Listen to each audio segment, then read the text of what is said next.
Código de Defesa do Consumidor completa 28 anos e o programa Em Discussão Especial do Consumidor conversa com o Diógenes Donizete Silva, que é coordenador do Núcleo de Tratamento do Superendividamento do Procon São Paulo. Obrigado, Diógenes, pela sua presença. Vamos falar de superendividamento. Existe uma diferença aí do superendividado para o endividado? O endividado é aquela condição na qual o consumidor ou a família tem dívidas, mas elas estão sob controle. Essas dívidas não estão afetando a subsistência dele. O superendividamento já é um caso mais grave, é aquela condição onde o montante das dívidas superam, na maioria das vezes, os 30%, e se ele for tentar pagar as dívidas, ele acaba afetando a sua subsistência, deixando de pagar aquilo que é essencial. Essa é uma característica fundamental do subendividado. Você falou em 30%, 30% dos ganhos dele para se endividar, seria isso? O ideal é que ele nunca ultrapasse este limite. 30% é um consenso para que a pessoa possa, com os outros 70%, tocar a sua rotina de vida, pagar os outros débitos. Então, na parte financeira, 30% é ideal. Quando ultrapassa o limite dos 30% com dívidas, ele começa a entrar numa linha que nós chamamos de risco. Aí ele está sujeito a ficar superendividado. Às vezes a gente vê também, Diógenes, essa questão assim, olha, se endivide com educação no máximo X%, 10, 15, eu não lembro exatamente o percentual. É bom seguir essas regrinhas? É bom, respeitar os limites faz bem, a pessoa tem que colocar, evidentemente, na ponta do lápis, evitar fazer muitas prestações pequenas, porque o consumidor tem o hábito de verificar se aquela parcela cabe no bolso. Mas ele faz uma parcelinha aqui, uma parcelinha acolá, e quando junta todas as parcelas, muitas vezes acaba ultrapassando esse limite orçamentário. Então é muito bom colocar na ponta do lápis, verificar se aquela parcela, junto com as outras que já tem, não vai comprometer mais de 30% da sua renda. O Procon São Paulo tem inclusive um curso específico para os superendividados. Como é que a pessoa tem acesso? É dada uma vez por mês na sede da Fundação Procon, na Rua Barra Funda. A pessoa pode ter acesso a esta palestra, este curso. Ele se chama Dívidas e Dúvidas. Basta acessar o site da Fundação Procon, que é o www.procon.sp.gov.br. Ele seleciona a opção Cursos e Palestra e faz a inscrição na palestra Dívidas e Dúvidas. Que legal, então já entra no site aí, já dá uma procurada, porque tem outros cursos também e é sempre bom ter informação, né? E eu estou percebendo, Diógenes, que essa é uma questão muito comportamental, né? Que a gente tem que ter essa atenção. Inclusive, é objeto de estudo científico, porque tem muita gente que compra por impulso, né? E vocês tratam dessa questão também, comprar menos por impulso? Nós sempre orientamos, inclusive nessa palestra, sempre que a pessoa for efetuar uma compra, que ela pondere, que ela pense, não haja, de fato, por impulso, para que ela não acabe comprando aquilo que não precisa, gastando dinheiro, evidentemente, que ela não tem. E como que ela faz isso? Ela acaba entrando numa linha de crédito, num parcelamento, aí, no financiamento. E se ela não precisa do produto, isso é muito ruim. Então nós tratamos também dessa questão na palestra, as prevenções que a pessoa tem que ter o cuidado na hora de efetuar uma compra, tomar um crédito, um financiamento, etc. Porque é uma questão de colocar tudo na ponta do lápis. Hoje seria também no Excel, ou tem aplicativos que a gente pode, né? Aliás, ter um aplicativo, ou colocar essas contas ali, que a gente está mais voltado para a questão do banco, né? Mas na dívida de forma geral, é bom ter esse costume de anotar? Pelo menos por uns meses, assim? É fundamental, não diria nem para os meses, mas para toda a vida. Se você pegar uma empresa, por exemplo, por mais rica que ela seja, ela tem um departamento de contabilidade onde são registradas todas as saídas e todas as entradas.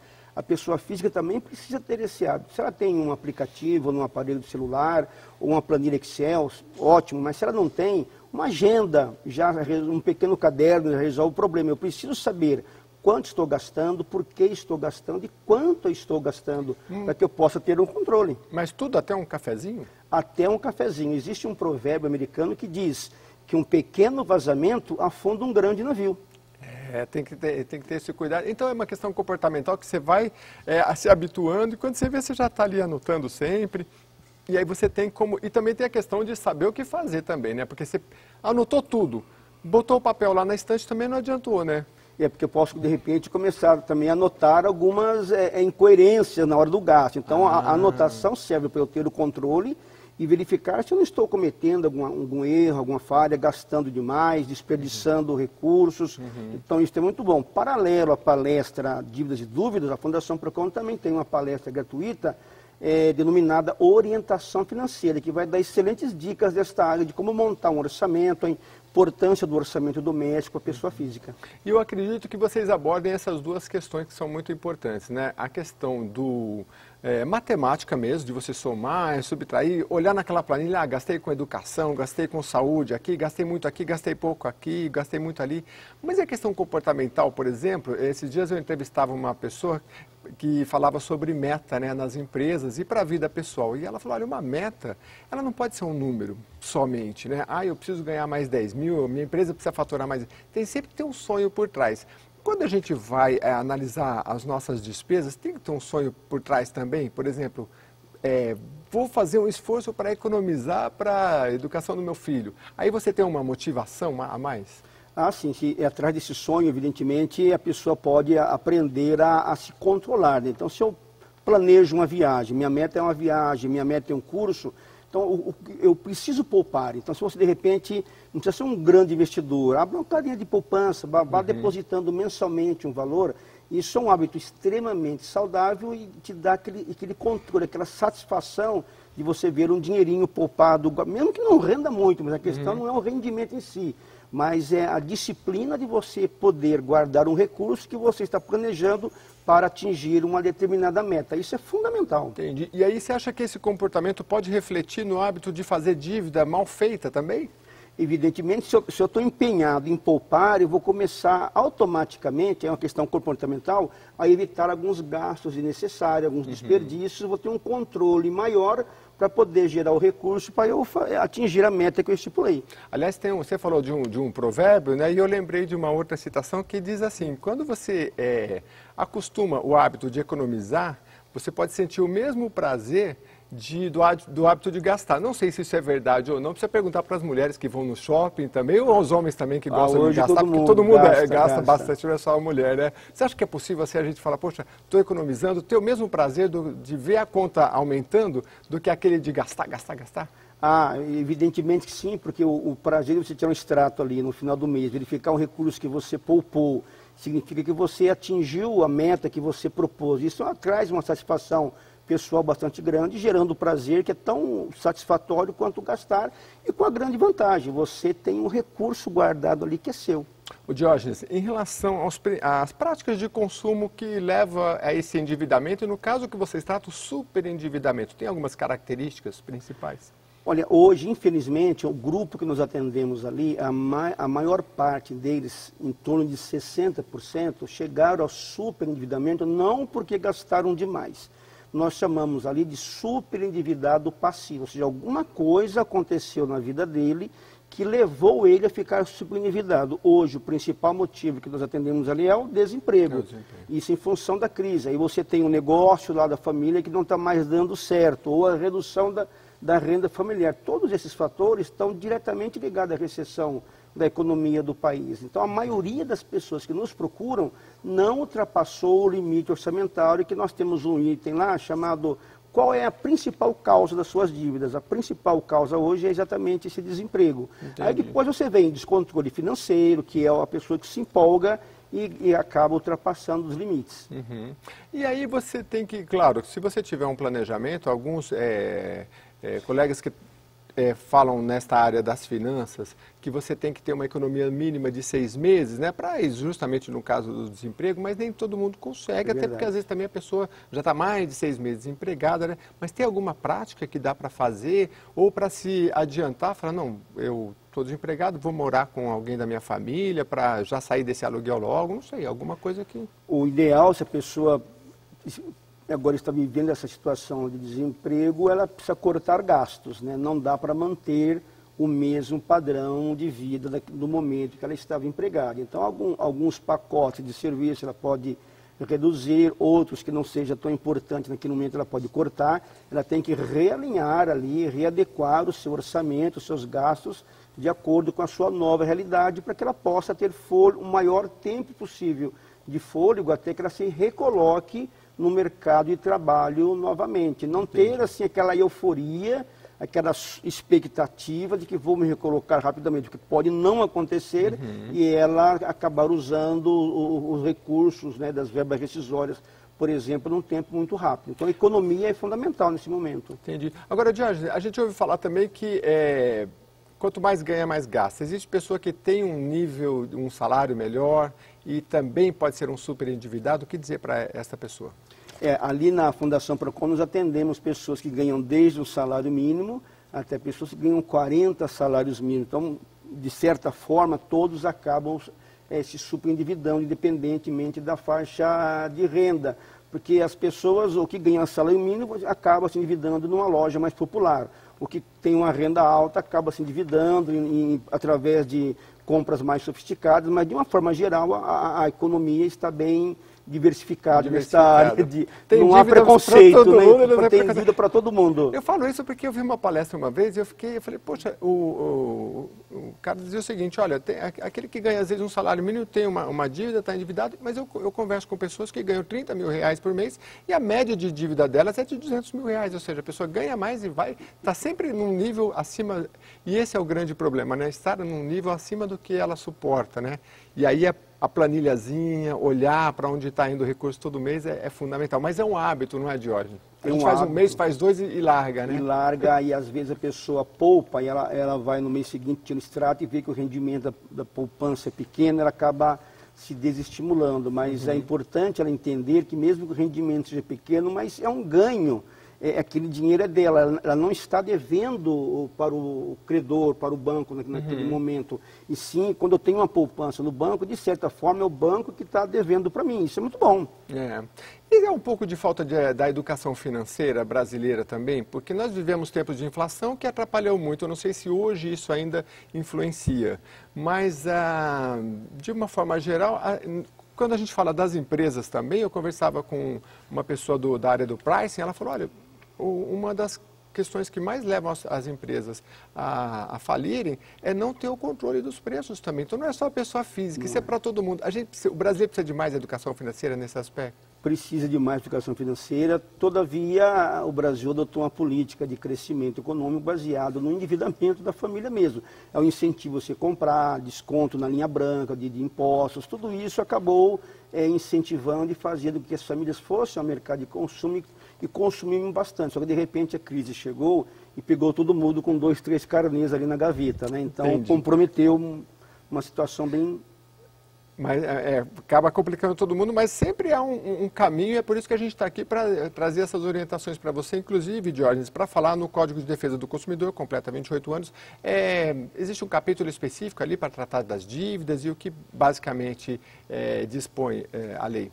O Código de Defesa do Consumidor, né, uma das mais modernas leis que nós temos no país, ela trata da questão das dívidas no que diz respeito à transparência, a informação tem que ser clara, o credor tem que informar ao consumidor do que ele está sendo cobrado, o montante da dívida, taxa de juros, multas, tudo que compõe aquela cobrança. E que essa cobrança seja feita dentro dos limites da lei, ou seja, não constrangendo o consumidor nem expondo ele a ridículo. Então isso é fundamental. Mas por outro lado também não se tem ainda no país uma legislação que proteja o consumidor no que diz respeito ao endividamento, né? Uma vez a pessoa endividada, o credor tem muito mais direito do que o devedor, infelizmente. Por exemplo, nos Estados Unidos tem a pessoa física pede falência, né? Uma coisa assim, né? Eu não sei se no Brasil se tem uma equiparação, acho que não. Não, desconhecemos.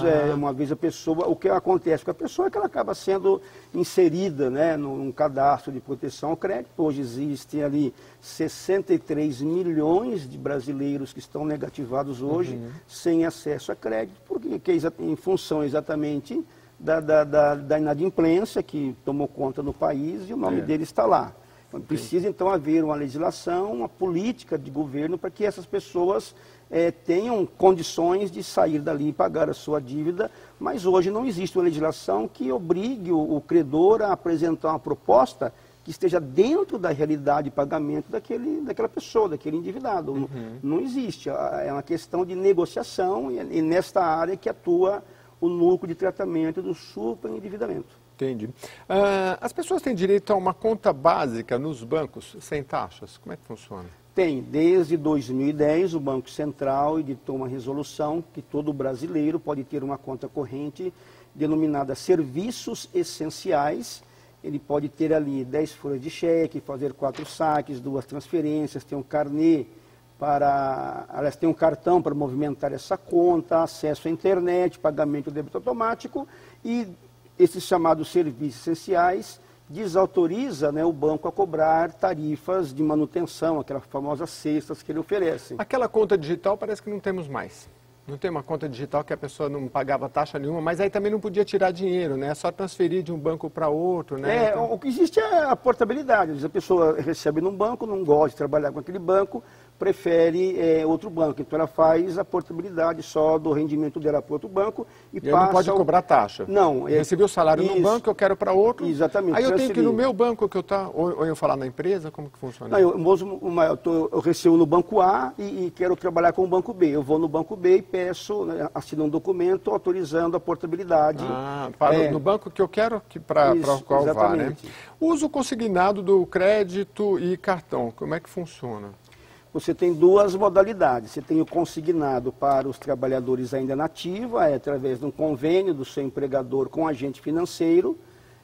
Nesse convênio é estipulado ali o percentual de desconto em folha de pagamento, pode ser 30%, 35%, já vi casos até de 40%. Se eu sou um empregado, um trabalhador, exatamente. Posso fazer um consignado? Pode. Porque a gente ouve muito falar do aposentado, mas qualquer pessoa pode fazer. Desde que a empresa que ele trabalhe tenha um convênio de consignação com a gente. Se eu trabalho numa empresa que não tem um convênio de consignação, porque esse pagamento vai ser feito na minha folha de pagamento. Então, a empresa para a qual eu trabalho, eu tenho que ter um convênio com o banco no qual eu recebo, e aí eu vou fazer um consignado. Exato. E aí, geralmente, a taxa é menor? Menor, porque ela é menor. É um dinheiro seguro para o banco, né? Todo mês vai cair ali, né? Então, você tem que... E dá para negociar taxa nesses casos, ou existem taxas muito fixas pelos bancos? Assim? Olha, sempre é possível negociar, mas a gente se tratando de consignado, as taxas, em si comparados com as outras taxas de linhas de crédito normal, elas já são pequenas. Agora, o que é mais comum você encontrar é funcionário público, né, que tem acesso a consignado, e principalmente aposentados e pensionistas, que aí desconto no limite de 30%, aí a autorização é dada pelo INSS, né? Desde, claro, que o aposentado tem interesse nessa linha de crédito, ele descontado no seu benefício. Ô, Jorge, a gente está falando do consignado e acho que é muito fundamental a gente falar da tal da troca da dívida cara por uma mais barata, né? Como é que funciona isso? Eu acho que é fundamental e não é difícil, né? Por exemplo, tem uma dívida no cartão de crédito. Dá para trocar por uma mais barata? Consigo negociar? Desde que esse consumidor tenha acesso a uma linha de crédito mais barata. Porque às vezes também ele já não está... Já usou, né? Às vezes ele já usou os 30% lá, ou 40% no consignado. Então, se ele tem o cartão, a única linha que sobraria para ele seria um empréstimo a uma taxa média. Vai ficando mais caro, né? Eu acredito que, se tratando de cartão de crédito, qualquer outra taxa que vier vai ser sempre menor, né? Raríssimo, aí tem algumas empresas que operam com taxas bem maiores, mas normalmente os bancos oferecem linhas de crédito mais baratas, aí vale a pena você... Mas qual que é o segredo aí? Aí eu pegar essa linha de crédito mais barata, quitar o cartão e esse cartão ser bloqueado enquanto eu estou pagando aquela linha de crédito nova, porque senão eu vou continuar gastando no cartão, aí eu fico com um empréstimo lá e o cartão aqui. Se eu já me endividei com o cartão, esse é o risco do superendividamento. Né? Agora, por isso da importância do planejamento. Eu estou vendo que eu estou me endividando muito no cartão, que já é um grande erro, porque cartão de crédito acho que é a taxa mais cara que existe, né? Então, é uma delas. Você pode ser bem usado, mas se você usar mal, ele pode gerar uma dívida de progressão geométrica. Praticamente, né? E sem que você tenha possibilidade de negociar a tempo. Por isso, se você consegue um pouquinho antes, né? Você fala, não, estou pagando juros de, sei lá, 10% e eu consigo pegar uns juros a 5%, então vou trocar logo. Nesse caso, valeria a pena sim. Antes que o meu nome fique sujo no mercado e aí eu não consigo mais pegar empréstimo nenhum e cada vez mais caro, né? A chamada venda casada nas contas dos bancos, né? Por exemplo, um produto financeiro, Habitacional vinculado a um financiamento imobiliário, seguros de títulos de capitalização vinculados à contratação de cartão de crédito. Isso é legal? Pode, não pode? O banco pode até oferecer, não tem problema nenhum, é um produto que ele tem à disposição ali do cliente dele, e oferecer é regra de mercado, é prática de mercado. Agora, o que não se pode, o código não admite, está proibido no artigo 39, é a imposição. Não, eu só libero esse limite aqui se você comprar o meu produto aqui, o seguro, ou a capitalização, ou outro produto. E às vezes a conversa é aquela assim, olha, eu tenho essa linha aqui, mas você precisa desse daqui, né? Porque é um pacote que a gente faz, você é o nosso... E aí você tem que estar de olho nas frases, nas palavras, para entender. Não, mas é separado, não é? Qual é os juros desse, qual não é? Preciso, não preciso? Né? Aí é conversar mesmo, né? Tomar muito cuidado, porque essa imposição é considerada uma prática abusiva, ela não é bem vista pelo Código, passível até de atuação pela Fundação Procon. Então o consumidor tem que ficar atento. O gerente ofereceu, ele pondera, aceito, não aceito, eu quero aquele produto naquele momento, ele aceitar não tem problema, desde que ele aceite. Agora, impor, condicionar um produto a outro, isso não pode, é chamado venda casada, prática abusiva, nos termos do Código de Defesa do Consumidor. Ô Diógenes, ainda falando sobre a questão comportamental, como é que eu controlo a minha conta todo mês? Pego um extrato, tiro lá, cartão de crédito, pego o extrato em papel, o certo, olha um por um... Tira um dia certo já para ver, para a gente não perder o hábito. Chegou a fatura do cartão, tica item por item. Já aconteceu comigo, por exemplo, de eu conferir minha fatura de cartão e verificar que uma mesma compra foi passada 2 vezes. Sabe aquela coisa, você passa o cartão, não deu, vamos passar de novo. Passa de novo. Aí caiu 2 vezes no cartão. Então, a pessoa tem que ficar atenta, conferir valor por valor, constatando alguma irregularidade, questionar a administradora do cartão ou o banco, se for um cartão de débito, o desconto vem na conta corrente dele. Então ele tem que questionar o banco e pedir o estorno do valor indevido lançado ali. Renegociação de dívida ou a negociação de dívida, mais alguma orientação? Olha, se a pessoa está numa situação de superendividamento, o que nós aconselhamos? Que ela de preferência procure um profissional. Porque a pessoa endividada, pela nossa experiência lá, ela está muito abalada emocionalmente, ela não consegue enxergar uma saída lógica para aquela situação. A Fundação Procon oferece gratuitamente esse serviço a todos os consumidores residentes do Estado de São Paulo, a possibilidade de renegociar a sua dívida através de profissionais especializados e sem custo nenhum para ele. Nós vamos procurar os seus credores e apresentar uma proposta que seja viável e esteja dentro das condições daquele consumidor superendividado.